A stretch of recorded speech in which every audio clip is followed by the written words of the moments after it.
नमस्कार, प्रभा साक्षी news network पर आपका स्वागत है। पेश न्यूज रफ्तार से। विदेश मंत्री एस जयशंकर ने कहा कि भारत एक मजबूत, एकजुट और समृद्ध आसियान का समर्थन करता है तथा दोनों पक्षों को यूक्रेन में घटनाक्रमों से पैदा हुए मुश्किल रास्तों पर चलते हुए नई प्राथमिकताओं की पहचान करनी चाहिए। दिल्ली में भारत आसियान विदेश मंत्रियों की विशेष बैठक के उद्घाटन सत्र को संबोधित करते हुए जयशंकर ने यूक्रेन संकट से पैदा हुई भू राजनीतिक प्रतिकूलताओं और इसके खाद्य, ऊर्जा सुरक्षा, उर्वरकों तथा सामान की कीमतों के साथ ही साजो सामान तथा आपूर्ति श्रृंखलाओं पर पड़े असर के बारे में बात की है।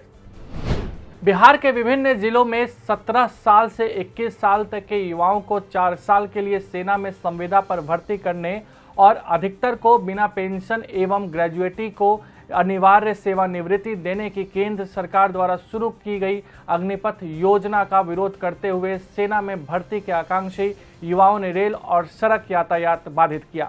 बिहार के अलावा उत्तर प्रदेश, दिल्ली, हरियाणा तथा राजस्थान के भी कई शहरों में विरोध प्रदर्शन हुआ।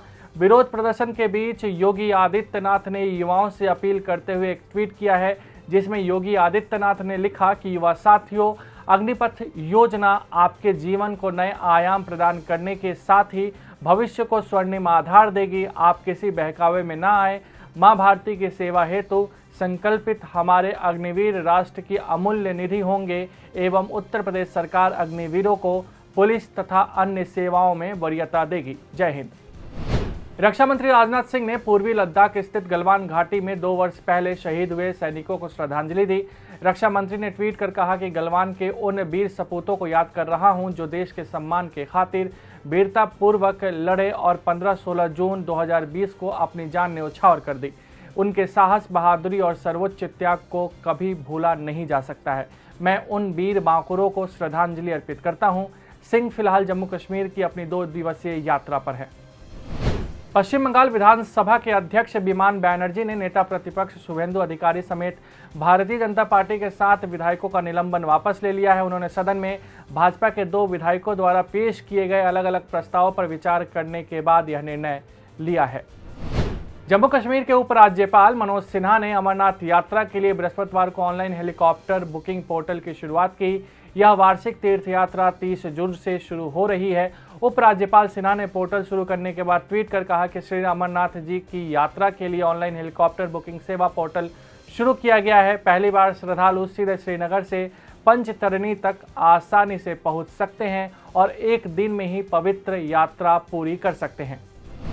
उच्चतम न्यायालय ने उत्तर प्रदेश सरकार और उसके अधिकारियों को उन याचिकाओं पर 3 दिन के भीतर जवाब दाखिल करने का निर्देश दिया है जिनमें आरोप लगाया गया है कि पिछले सप्ताह राज्य में हुई हिंसा के आरोपियों के घरों को अवैध रूप से गिराया जा रहा है। अदालत ने कहा कि सब कुछ निष्पक्ष होना चाहिए और अधिकारियों को कानून के तहत निर्धारित प्रक्रिया का पालन करना चाहिए। कांग्रेस के पूर्व अध्यक्ष राहुल गांधी ने थल सेना, नौसेना और भारतीय वायुसेना में सैनिकों की भर्ती के लिए केंद्र सरकार की नई अग्निपथ योजना को लेकर बृहस्पतिवार को प्रधानमंत्री नरेंद्र मोदी पर निशाना साधा। उन्होंने ट्वीट किया कि न कोई रैंक, न कोई पेंशन, न 2 साल से कोई सीधी भर्ती, न 4 साल के बाद स्थिर भविष्य, न सरकार का सेना के प्रति सम्मान। देश के बेरोजगार युवाओं की आवाज़ सुननी चाहिए। इन्हें अग्निपथ पर चलाकर इनके संयम की अग्नि परीक्षा मत लीजिए प्रधानमंत्री जी।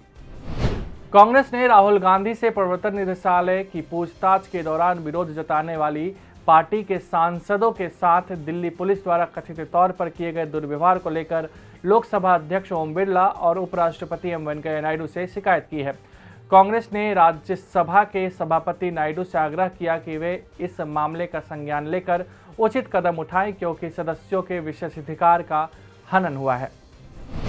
हिमाचल प्रदेश में तबीयत बिगड़ने के बाद उच्चतम न्यायालय के न्यायाधीश एम.आर. शाह को विमान से दिल्ली लाया जा रहा है। सूत्रों ने यह जानकारी दी है। अधिकारियों ने कहा है कि न्यायमूर्ति शाह सीने में कुछ तकलीफ के कारण अस्वस्थ महसूस कर रहे थे। सूत्रों ने बताया कि प्रधान न्यायाधीश एन.वी. रमन अपने साथी न्यायाधीश को इलाज के लिए दिल्ली लाने के वास्ते एक तरीके से गृह मंत्रालय से लगातार संपर्क बनाए हुए हैं। प्रधानमंत्री नरेंद्र मोदी ने कहा कि आसनों के अलावा योग में कई प्रकार के श्वसन व्यायाम की शामिल होते हैं जो सेहत के लिए अनेक प्रकार से लाभकारी हैं। उन्होंने ट्वीट कर कहा कि आसनों के अलावा योग में कई प्रकार के श्वसन व्यायाम भी शामिल होते हैं जो सेहत के लिए अनेक प्रकार से लाभकारी होते हैं। इस ट्वीट के साथ प्रधानमंत्री नरेंद्र मोदी ने एक वीडियो भी साझा किया है जिसमें योगाभ्यास और व्यायामों की बारे में जानकारी दी गई है। अगर आप भी लेना चाहते हैं देश दुनिया की तमाम जानकारी तो आज ही सब्सक्राइब करें हमारे चैनल को। साथ ही नीचे दिए बेल आइकन को जरूर दबाएं ताकि हर अपडेट आप तक पहुंच सके।